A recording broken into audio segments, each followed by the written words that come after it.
Salam Media Sriwijaya.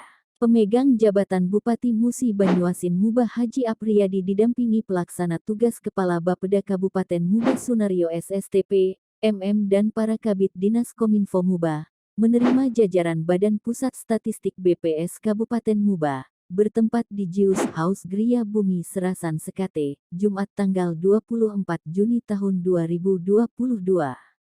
Kepala BPS Muba Sunita mengatakan bahwa tujuan audiensi ini untuk melaporkan beberapa hal kepada Bupati Muba, yaitu terkait pelaksanaan Desa Cantik, kegiatan penilaian pembangunan statistik sektoral, sensus pertanian dan long form SP 2020. Mengenai Desa Cantik, sesuai instruksi Gubernur, Pergub Desa Cantik diwacanakan seluruh desa yang ada di Provinsi Sumsel akan dijadikan 100% Desa Cantik. Dari hasil koordinasi sebelumnya, di Kabupaten Muba yang semulanya direncanakan akan dibentuk 28 desa. Namun menindaklanjuti pergub tersebut akan dilaksanakan di seluruh desa, kelurahan di Kabupaten Muba, oleh karena itu kami perlu dukungan Pemkab Muba, bebernya.